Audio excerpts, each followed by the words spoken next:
അബീബേ വാ ആ ബ്രഷ്യാമാനോടുക്ക് എന്നിട്ട് പോയി തൂറിയിട്ട് വാ.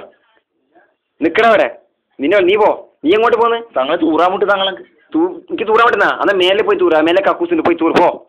ആണ് സാധ്യത തൂറുന്നത് തങ്ങളെ. പിന്നെ എങ്ങനെ ഞാൻ തോന്നിട്ട് നീ മേലെ കക്കൂസിന് തൂറിയാ വേറെ തൂറണ്ട. ആ അല്ല നീ എങ്ങോട്ട് പോന്നു? അല്ല എനിക്കും തൂറാൻ നീ തൂറണ്ട. നീ എന്തിനാ ഇറങ്ങി വന്നിനി? ഞാൻ ഇവനുള്ള പോയി തൂറടാ മായിരി കാട്ടങ്ങള്. എടേ അബീബിനെ തൂറാൻ അയച്ചു കുറെ സമയം അയച്ചിട്ട് എന്താ പോയി നോക്കിട്ട് വന്ന പോ. മായിരി വല്ല അളക്കുന്നു. ഈ ഭിത്തി വരച്ച് കഴുകി. ആഹാ അയ്യോ ഭിത്തിക്ക് നോവു ശക്തിയായി തേച്ച് വരച്ച് കഴുകട കഴുത പുല്ലേ. പോയി പോയി പോയി.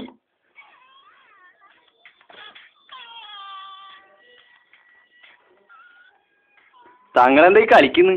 അയ്യേ തങ്ങൾക്ക് ബോധം പോയി. എവിടെ മാഷോനെ പോയി വള്ളി തൊട്ടിയെടുക്ക്. അത് വേണ്ട വേണ്ട വേണ്ട വേണ്ട മാഷ മൂത്രയിച്ച വെള്ളം വേറെ വെള്ളം കൊണ്ടുവരാൻ. അള്ളാ നായിപ്പിച്ച് നായിന്റെ മാമ ഇപ്പിട്ട ചേട്ട മയിരി മായിര. തങ്ങളെ ബോധം പോയി. ഞാൻ എന്താ വേണ്ടി മയിരി ഇങ്ങോട്ട് നടക്കടാ നായിന്റെ മക്കളെ. നീയൊന്നും നന്നാവൂല. നിനക്കൊന്നും പറഞ്ഞ പണിയല്ലേ ഇത്. വല്ല ആളൊക്കെ മതി. നിന്റെ തൂറിലും കളിയല്ല മതി. ഇനി ഇവിടെ നിന്ന് അനങ്ങിയ അന്നേരം എല്ലാത്തിനും കയ്യും കാലും ഞാൻ വെട്ടും. എടാ മാനസ നോക്കിക്കോണ്ടേ വരാം. ഇവരിടുന്ന് അനങ്ങിയ അന്നേരക്ക് വിവരം നൽകണം. ആ കാര്യം ഞാൻ ഒരച്ചോണ്ട് നോക്കടാ നായിന്റെ അവനെ. സെക്കിലെ തൂവിപ്പോയിട്ടാം അല്ലെങ്കിൽ തങ്ങളെ ട്രൗസർ ഊരി തന്നെ മയിരി.